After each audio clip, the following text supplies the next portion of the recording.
Shalaka Parab is a Mumbai-based business communicator and educator. She lives with pulmonary hypertension secondary to an atrial septal defect, a hole in her heart. And she's passionate advocate of evidence-based science and has her heart set on being the healthiest person on the planet. And she's going to talk to us about how diet and lifestyle modifications she has done, which has brought about a positive change in her life. Over to you, Shalaka.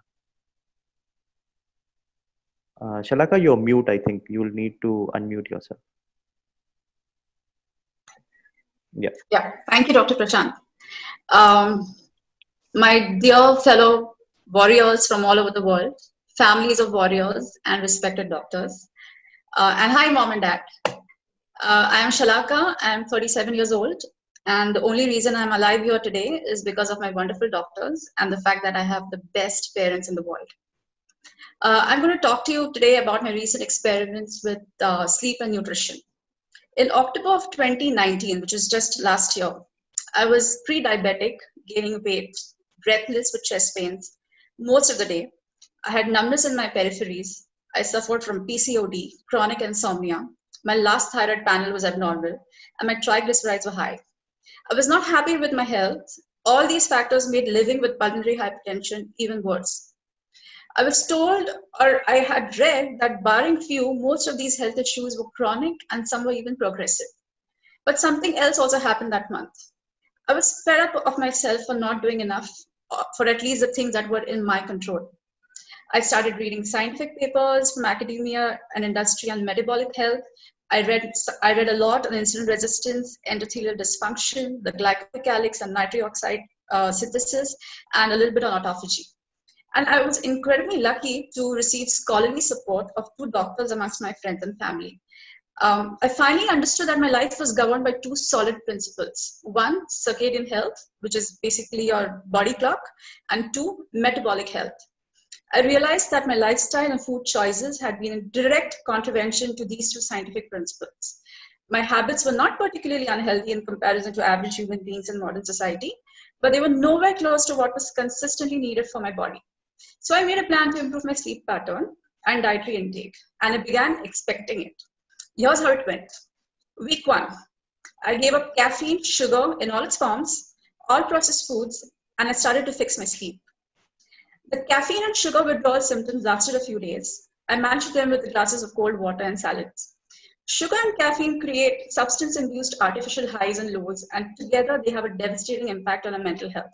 So you've heard Vidisha speak on mental health just now, and I think anyone with those issues with pulmonary hypertension should focus on eliminating sugar and caffeine from the diets.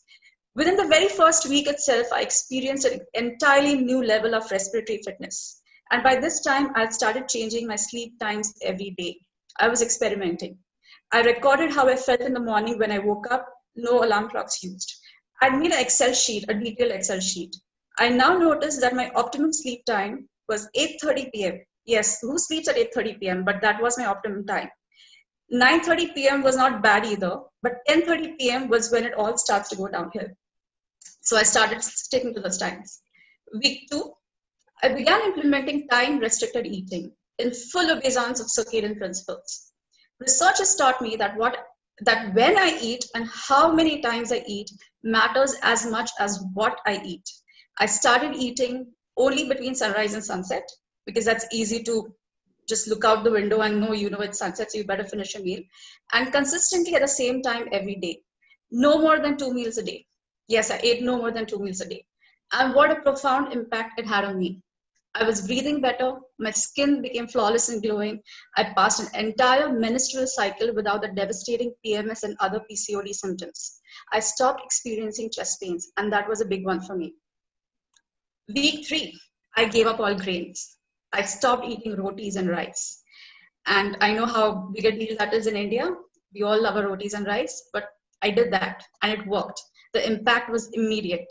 The energy highs and lows that I experienced after every meal were minimized. It was at this point that my body started craving movement. This was an unusual new sensation for me because I've never had a situation where my body was craving exercise and movement. But I now wanted to go for a walk, and I did. The first day, I walked for half an hour, slowly, in complete shock and surprise that my body could do this.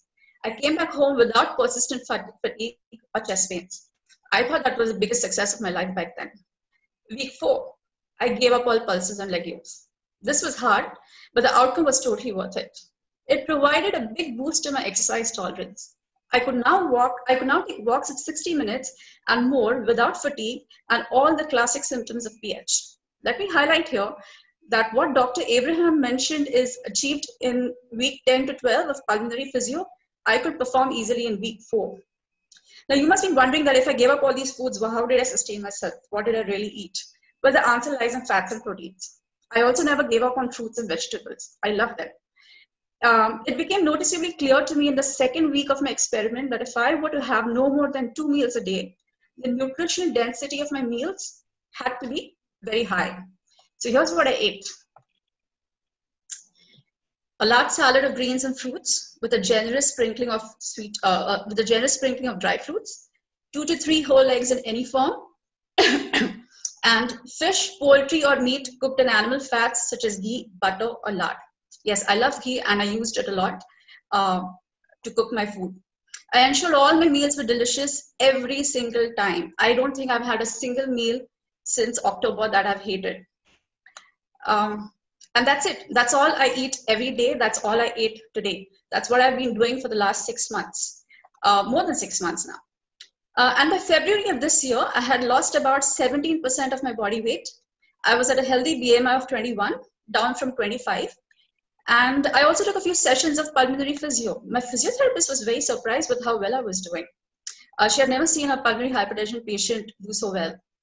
And then after many weeks of just walking, I dared to finally step into a gym. This was my first ever time in a gym. I immediately took to strength training. I loved it. I enjoyed it so much that I started spending nearly 90 minutes a day in the gym, albeit at a comfortable pace. What someone would do in 30 minutes, I would do in an hour. And I never came home with chest pains or respiratory distress. I had an active life after that. I could do many things, work, do house chores, just perfectly normally. No chest pains, no edema, no breathlessness, nothing. And then at the end of February, I did my tests and voila, I was no more pre-diabetic. I scored an HbA1c of 5. My fasting and postprandial glucose was steady at 82 and 86 respectively. Yes, 86, that's it. All my lipid ratios fell in line. My thyroid panel came clean. I also tested myself on C-reactive protein, an inflammation marker. It was a comfortable 1.5 and I was very happy about that. I was expecting this number to be a little worse given the chronic pathology of PH. And then my PFTs, I showed an average improvement of about 10% across all parameters. And this is just after 4 months of doing these changes of sleep and nutrition. And my pH numbers in the echo were steady. They were 47 mmHg mid of 2019, and they were exactly that in February of 2020. The most important changes in my life were as follows. I sleep great now. I wake up happy and energetic.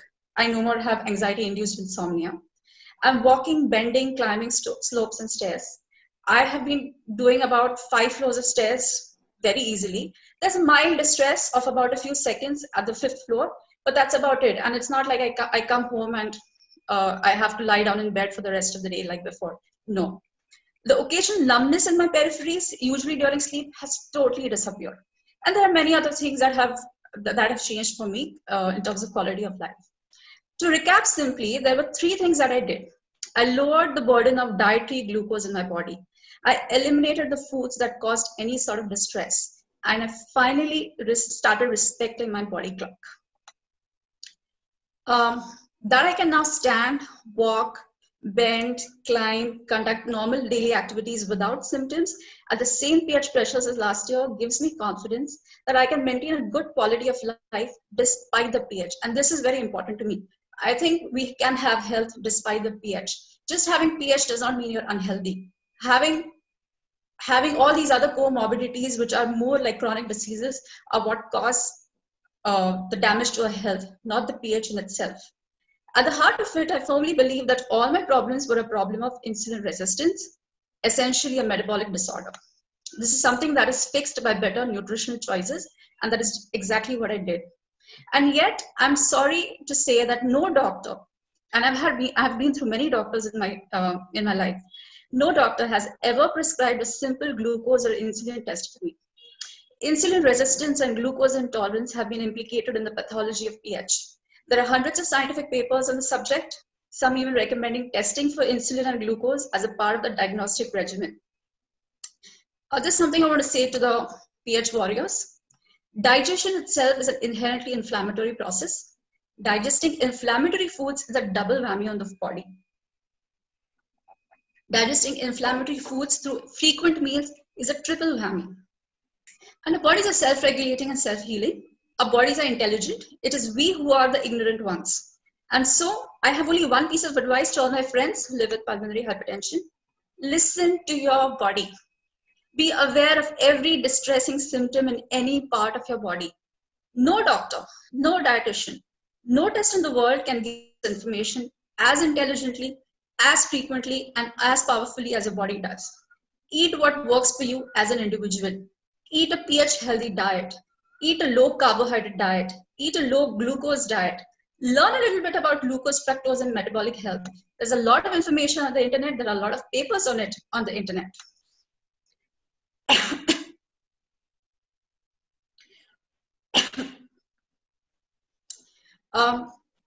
And find out whether the foods you consume daily are compromising your metabolism or giving you health. You need to know what you're eating. Find out what it means to eat a roti. Find out what it means to have an idli. The last thing I want to say to the warriors here is extraordinary problems require extraordinary solutions, and you know that.